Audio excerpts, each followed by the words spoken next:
नमस्कार दोस्तों, मैं Rajendra Kumar GL news channel से। आज हमारे बीच में राजवीर कश्यप जी एडवोकेट, जो कि ओबीसी गर्जना सेना हरियाणा के प्रदेश अध्यक्ष हैं, और साथ में हमारे जो है गोपाल कुमार एडवोकेट जी हैं, जो कि हरियाणा की राजनीतिक में ओबीसी समाज के लिए बहुत ही ऐतिहासिक लड़ाई लड़ रहे हैं।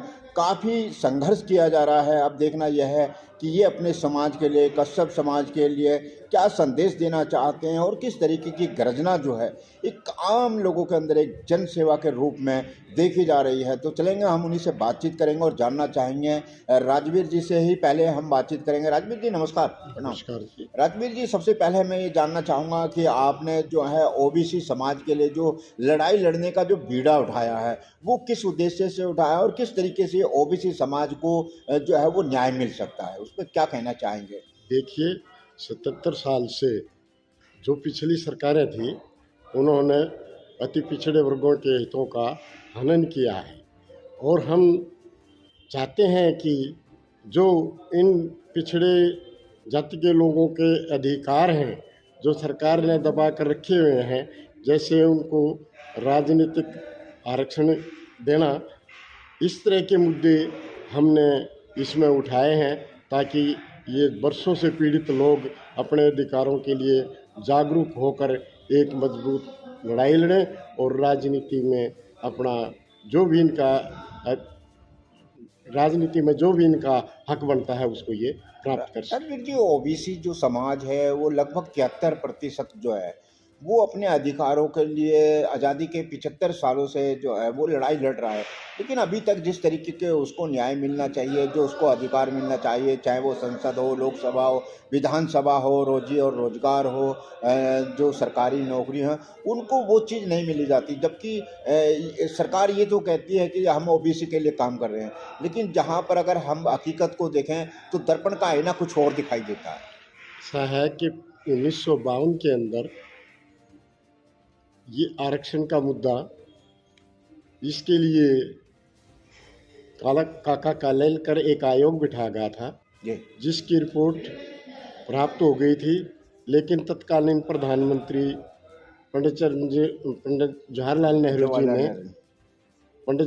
नेहरू जी ने उस रिपोर्ट को दबा कर रखा, और वर्षों तक उसको पटल पर नहीं लाया गया, जिसके कारण ये मामला जो पिछड़ों के रिजर्वेशन का था वो लटका रहा है। नहीं, वो तो देखिए, जब डॉक्टर भीमराव अंबेडकर ने हमारा संविधान बना, हमारे संविधान की जो एक निर्माता के द्वारा जो संज्ञा दी गई, वो 27% जो है वो ओबीसी के साथ में भी दिया गया, और ओबीसी समाज ने उस अधिकार को पाया भी है, और कांग्रेस के उस राज में भी जो है ओबीसी को महत्व दिया गया है। लेकिन जिस तरीके से आज जो है जो दौर चल रहा है, उस दौर में ओबीसी को जो महत्व अपना मिलना चाहिए वो महत्व नहीं मिल पा रहा है। उस पर आप क्या, आज की जो राजनीतिक है, जो आज का दौर है, वो क्या कह रहा है? क्योंकि जो भी सरकारें आती हैं वो इन पिछड़ों के अधिकारों को दबा कर रखती हैं। उन्हें अंदेशा है अगर 25% राजनीति में इनको आरक्षण दिया जाएगा तो ये लोग मजबूत होंगे।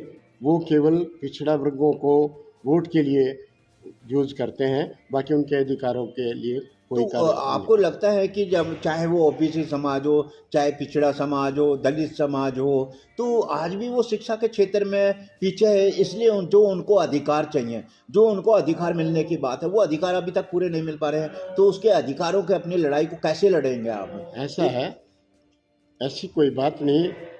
पिछड़ा वर्ग में बहुत अच्छे पढ़े लिखे लोग हैं, वकील हैं, डॉक्टर हैं, इंजीनियर हैं, लेकिन उनका पीछे रहने का सबसे बड़ा कारण यही रहा कि उनकी सत्ता में आज तक उचित भागीदारी नहीं हुई। भागीदारी नहीं रही, तो वो भागीदारी कैसे लाई जा सकती है? अब हम उन लोगों को उनके अधिकारों के प्रति जागरूक कर रहे हैं। उनके क्या अधिकार हैं, उन्होंने कैसे प्राप्त करने हैं, इसके लिए हम उनको इकट्ठा करेंगे, और उनके अधिकारों की बात मौजूदा सरकार से करेंगे, और अन्य पार्टियों को भी हम इनके बारे में चेताएंगे।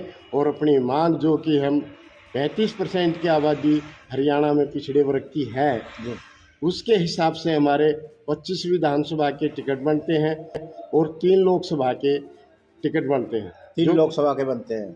जो कि हमने अपने आपके माध्यम से मैं सरकार को बताना चाहता हूं कि या दूसरी पार्टियों को से भी कहता हूं कि भाई वो हमारा ये जो हमारी मांग है उसका पूरा करें, ताकि ये दबा कुचला जो पीड़ित समाज है ये मुख्य धारा में जुड़ सके। अच्छा, ये जो गर्जना है, जो गर्जना आपने शब्द भी रखा है, किस तरीके की गर्ज जो है आप जो है जनता तक पहुंचाते हैं, किस तरीके से जो अपने अधिकार हैं उनको प्राप्त कर सकते हैं, और सामाजिक दृष्टि से जो नई परिवर्तन आ रहा है, जो युवा पीढ़ी है वो अपने अधिकारों को कैसे प्राप्त कर सकती है?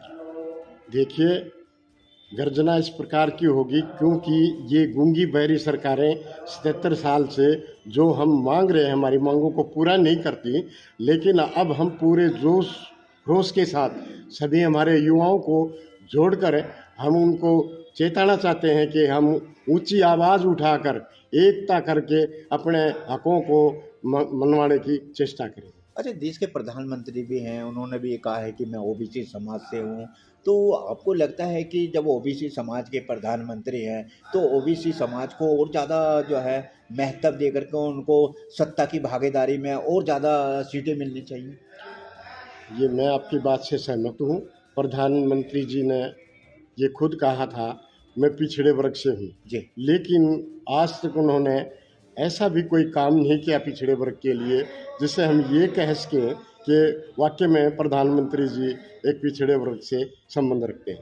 पिछड़े वर्ग की 2 जातियां हैं, एक नाम की है, एक काम की है। जी। काम की के वो लोग हैं जो हाथ का दस्तकार करते हैं कि पिछड़ा है। दूसरे लोग नाम के हैं क्योंकि उन्हें अति पिछड़ों का आरक्षण काट कर ही उनको दिया गया है। उन्हें वो जमींदार वर्ग से आते हैं, इसलिए उन्हें काम करने की नाम की ही ज़रूरत है, अच्छा, काम करने की। राजवीर जी, आपको काफ़ी समय हो गया है, कितने समय हो गया है ये संगठन को बनाए हुए? ये और स, प्रदेश में क्या इसकी सब जगह शाखाएं हैं या नहीं है अभी तक, या ये शाखाएं अभी तक खोली जा रही हैं? अभी इसकी शाखाएं प्रदेश के हर जिला स्तर पर खोल दी जाएंगी, लेकिन इसका अभी 6 महीने पहले निर्माण हुआ है ओबीसी गर्जना सेना का। हमारे राष्ट्रीय प्रधान इसके प्रजापति हनुमान वर्मा जी हैं और मुख्य महासचिव जो इसके हैं वो महेंद्र पांचाल जी हैं और जो इसके प्रवक्ता हैं जी। वो तेजवीर सैन जी हैं। इन काफ़ी लोगों ने मिलकर इसको एक मजबूती देने के लिए कई जगह रैली का आयोजन किया है। रैलियों का आयोजन करके और नए नए युवाओं को अपने साथ जोड़कर हम इस प्रोग्राम को सारा हरियाणा में फैलाने की कोशिश कर रहे हैं कि इलेक्शन से, चुनाव से पहले ये हमारा काम पूरा हो गोपाल जाए। जी, मैं आपसे भी जानना चाहूँगा, आप एडवोकेट हैं और आप लोग भी एडवोकेट हैं। आजकल जितना भी एडवोकेट है, जो चाहे वो सुप्रीम कोर्ट से हो, न्यायालय से हो, हाई जस्टिस हो, सभी जो है वो एक न्याय की लड़ाई लड़ने में लगे हुए हैं, ओबीसी समाज के लिए लड़ने हुए हैं, ईवीएम की लड़ाई लड़ रहे हैं। तो आप युवा पीढ़ी से संबंधित हैं, तो कैसे लग रहा है कि ओबीसी समाज अपने अधिकारों को पूरी तरीके से सक्षमता के रूप में वो जो है मांग सके और उसको अधिकार प्राप्त हो? नमस्कार नमस्कार सर, मैं प्रदेश महासचिव गोपाल कुमार एडवोकेट ओबीसी गर्जना सेना का। तो जो बात आती है कि जो ओबीसी है ये जी। किस प्रकार से अपने लक्ष्यों को प्राप्त कर पाएगा। अगर आज़ादी के बाद से देखा जाए, आज जो समय देखा जाए तो पूरे हरियाणा में जो ओबीसी समाज जिला स्तर पे देखा जाए या मंडल स्तर पे देखा जाए तो आप जगह जगह देखेंगे तो रैलियाँ हो रही हैं और वो ओबीसी को समाज के अलग अलग जातियाँ कर रही हैं। इन सब चीज़ को देखते हुए ये जो आज इलेक्शन के दौर में जो ये विचारण आ रहा है कि जो ओबीसी समाज है वो जागरूक हो चुका है। आज इनको पता लग चुका है कि जब तक हमारी नेतागिरी में और विधानसभा या लोकसभा जो सीटें हैं, जब तक हमारी इनमें हिस्सेदारी नहीं होगी तब तक ओबीसी समाज का विकास नहीं हो पाएगा। यही इसका मेन मुख्य कारण है। और जो हमारी ओबीसी गर्जना सेना है, इसका मेन उद्देश्य यह है कि जो ओबीसी समाज है इसको अवेयर किया जाए, अवेयर करके एकजुट किया जाए और एकजुट करके इसकी एक अगर कोई भी सरकार हमें सीट देती है तो ठीक है, नहीं देती है तो अलग से अपनी सीट पार्टी का ऐलान करके राष्ट्रीय स्तर पे और प्रदेश स्तर पे अपनी सीटों को जो व्यक्ति हैं उनको दिया जाए और अपनी अलग से पार्टी से चुनाव लड़ा जाए। अच्छा, कभी कभी ऐसा भी होता है कि जिस तरीके से जब किसी समाज को, चाहे वो ओबीसी समाज से हो, कुछ अन्य वर्ग से हो, सत्ता के लिए जब लड़ाई लड़ी जाती है तो वो उनको विधायक या सांसद भी चुन लिया जाता हाँ है, जी। लेकिन कहीं ना कहीं वो किसी लालच में, किसी दबाव में सत्ता परिवर्तन कर लेते हैं। जो अपने समाज से जो वादे किए जाते हाँ हैं जी। वो पूरे नहीं हो पाते हैं, तो उस कसौटी पर जो खरा उतरना चाहिए जो आदमी को, वो नहीं उतर पाता है। तो क्या आपको लगता है कि फिर उसके साथ में, जनता के साथ में भी हम जो है वो धोखा कर रहे हैं? जी, आपकी जो बात है ये बहुत सत्य है और इसमें बहुत गहरी सच्चाई है, क्योंकि ऐसा तो नहीं है कि ओबीसी समाज का कभी भी कोई एमएलए एमपी ना रहा हो। जी। एमएलए एमपी भी रहे और उन्हें जो आपने जो बात कही है, उन्होंने इसी चीज़ को धारण करते हुए समाज में जब वोट लेने आते हैं तो सांत्वना पूरी दी जाती है, सांत्वना पाई जाती है। लेकिन जब वहाँ पर जाते हैं तो उस सांत्वना को दबाकर रख दिया जाता है। इन सब चीज़ को देखते हुए ही ये ओबीसी गर्जना जो सेना है इसको तैयार किया गया है, ताकि जो भी हमारा एमएलए एमपी लोकसभा या राज्यसभा में जाए तो वो किसी का दबाव में ना हो, और जो हमारी जनता ओबीसी गर्जना है और जो ओबीसी का ये है, इसकी जो बात को पूर्ण रूप से रख सके और इनको समाज में एक अच्छे दर्जे से देखा जाए और इनको न्याय मिल सके।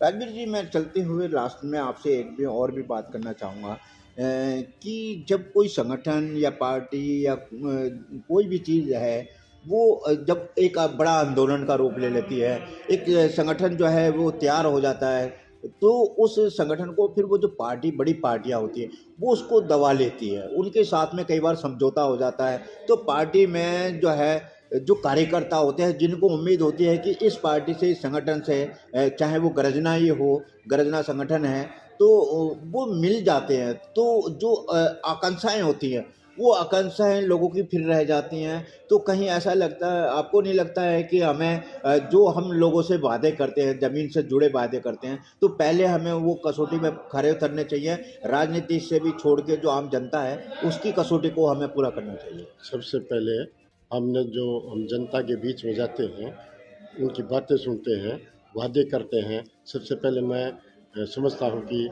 जनता के वादे को पूरा करना चाहिए, जनता के वादे को पूरा बिना किसी लालच के। जो जैसा आप कह रहे हैं ये सत्य है कि जब संगठन तैयार होता है तो कई पार्टियां उसे दबाने की कोशिश करती हैं और कई आदमी इस लालच में कोई आकर वो हथियार डाल देते हैं उनके सामने जी। और ऐसे नहीं होना चाहिए। अगर आप जनता के बीच में जाकर कोई वादा करते हैं तो उसको पूरा असूलों करने की कोशिश राजनीति करना और असूलों के साथ में चलना चाहिए। चाहिए।